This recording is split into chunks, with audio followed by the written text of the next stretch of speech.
Hi, I'm Yoshua Marchuk, and you're watching the NCSY Alumni YouTube channel. This week's parasha, Parshas Beeshit, is literally the beginning of everything. The beginning of the world, the beginning of the universe, the beginning of man, and the beginning of the Torah. The story of the Eitz Hadas, the story of the Tree of Knowledge, is also in this week's parsha. We see Adam Arishon, Adam, the Nachash being the snake, as well as Chava, Eve, and their conflict, issues, and their fall. And when the punishments are doled out by Hashem, we see the punishment that the Nachash receives. As it says in Beeshit, Perek Gimel, Pasuk Yodalet, Al Goincha Telech, on your belly you're going to travel. V'afar Toichal, and dust of the earth you're going to eat. Kol Yemei Chayecha, all the days of your life. All the days of your life is not just in the life of this particular Nachash, of the snake itself, but of all snakes, for all times, as we see even today.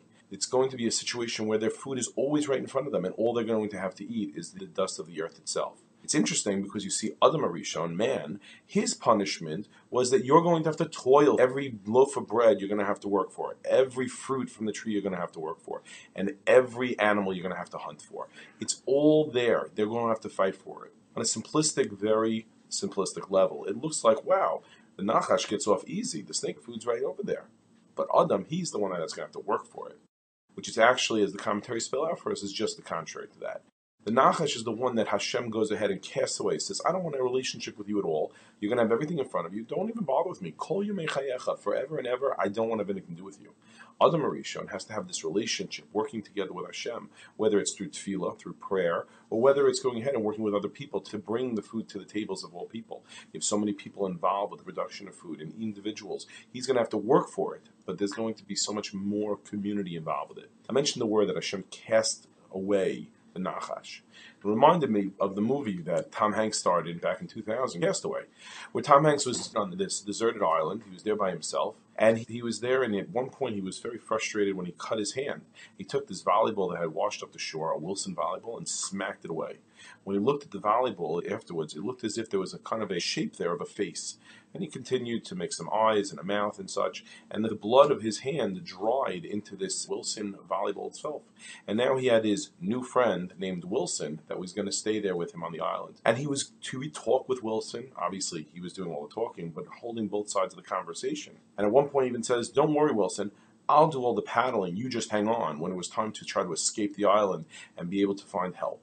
And what ends up happening is that Wilson doesn't actually hold on, and he falls off the raft at one point. And Tom Hanks, the character he's playing, actually jumps in the ocean and starts to swim away from his raft, almost being stranded out in the middle of the ocean. He has to make a decision about letting Wilson, the volleyball, go, or his own death by letting the raft go. That was how desperate he was to have companionship. That's what Hashem also wants. He wants to see that we have that connection to others, to that companionship. As we see earlier in the parsha, Vayomar Hashem Elokim lo tov. It's not good, Hashem says. Hayisa Adam levado. That a man should go ahead and be alone. Eseloi ezer kenegdo. I'm going to make for him an ezer kenegdo. I'm going to make for him a spouse, a helpmate. I'm going to make for him a wife. And we see a few psukim later, a few verses later. Vayivan Hashem Elokim. Es hatzela asher lakach min ha'adam. Leisha v'yaveh el ha'adam. Hashem says, I took from the rib of Adam Arishon, and I created a wife, and I brought it to Adam. Man goes ahead and gets his wife from literally his own side, from his rib itself.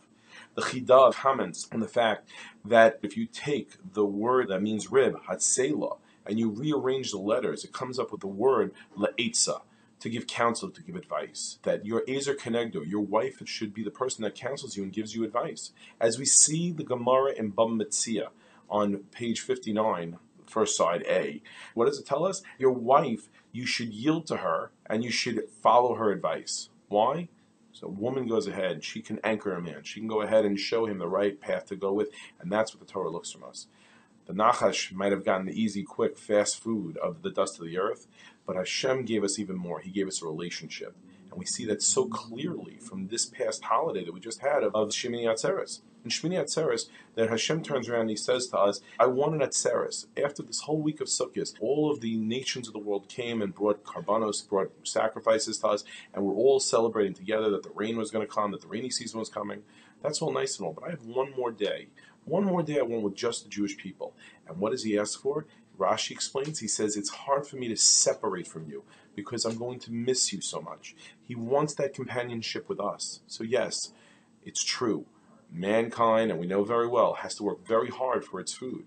But the relationship that we have with Hashem, the relationship we have with our spouses, with the rest of the community, with one-on-one relationships, that is very much prized by Hashem, and that's very much prized by us. So we shouldn't have to resort to speaking to a volleyball with a handful of blood on it.